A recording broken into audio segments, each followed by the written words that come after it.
Nintendo Labo is finally here, and it is actually really cool. You know, when I first saw the idea behind this in the trailers, I thought it was a neat idea. I thought it was a little interesting kind of thing, but now after having actually built stuff and messed with it, it is intense, the kind of stuff that this can teach kids, and just the way all the different mechanisms work and how you see putting these cardboard things together works. But here's the thing. There's two different kits, so if you're curious about grabbing one of them, you might be debating, well, I don't want to go all in and grab both right away. Which one do I pick up first? Do you go for this guy right here, the variety pack, which comes with stuff like a fishing rod, a little bike, piano, which has been featured a lot, or do you spend an extra 10 bucks and get the big old robot kit? Well, let's talk about what each one is going to offer you. Now, at first glance, the variety kit definitely seems like the way you'd want to go. I mean, after all, first off, it even has a little 01 in the corner here, kind of saying that, oh, this is the first one maybe you should get, as far as Nintendo's concerned.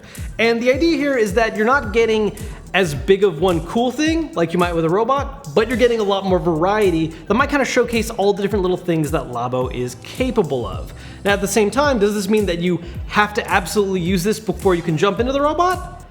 Let's go ahead and build it and see. All right, let's build this robot.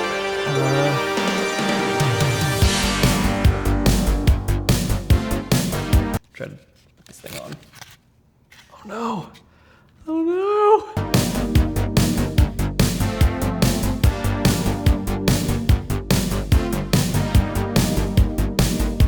Look at these complex mechanisms I'm building.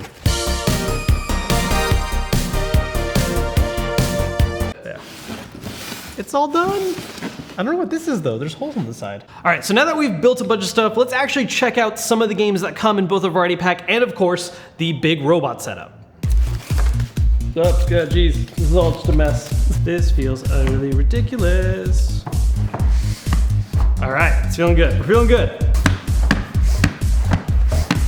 Oh, that's cool, you can actually see like the pulleys on the back of the robot matching. Oh, I can fly. Oh. All right, so next we're gonna do the piano, which once again is another one where you could just slot the Switch into a little slot right here, but come on, we have a big monitor. Let's actually do it on TV. So, I don't play piano, so none of this is gonna sound good, like at all. It makes sounds. So it's kind of weird about this one is that it came with other stuff, so let's put one of these guys in and see what happens. Old man in the corner? Oh, I see. Cats! Well, I'm never using any other option now. Oh, okay, I don't know if the mic's picking this up really well, but it's, the Joy-Cons are just vibrating and creating like a frequency that makes a piano sound. Or not piano sound, but you know, a tone. That's really cool.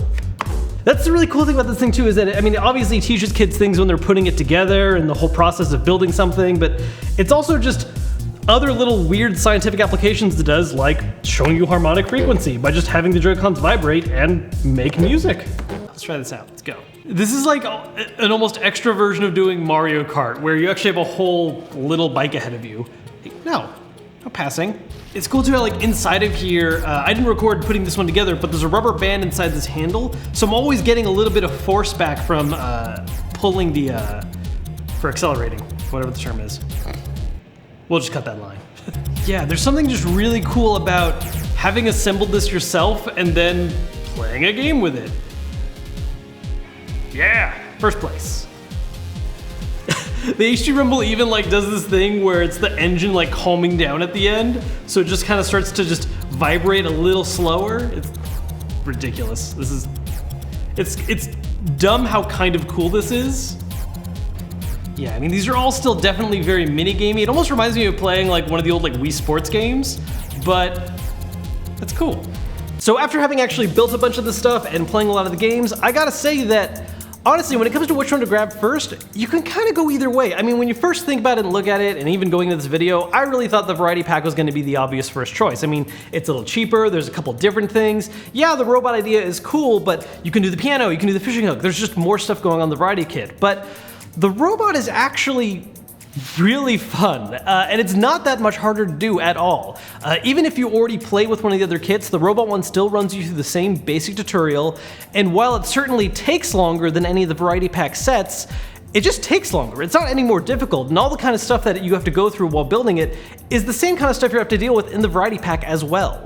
Now, of course, the obvious strength of the Variety Kit is, well, the variety. Yeah, the robot's cool, but the Variety Kit just comes with more stuff. You get the fishing rod, you get the bike, you get all this kind of different stuff, but all the games built around them are very simple and straightforward. They're very focused on this concept of here's just what this thing can do, whether that's racing on a track or playing piano, and the experiences are a little more reliant on you having to actually kind of build upon them. You know, you're trying to play music with piano, you're building your own courses with the bike. But on the other hand, the robot, while it is just the one game, it feels like a more fully formed actual gaming experience. I mean, there's a scoring system, you can customize the robot, there's much more in-depth controls, and there's a whole lot more going on with this contraption that you're building to play it. I mean, yeah, the Variety Kit does have all these different things going on, but they are ultimately much simpler experiences, whereas the robot feels like something you can spend a lot more time doing, especially if you enjoy the structure of a video game.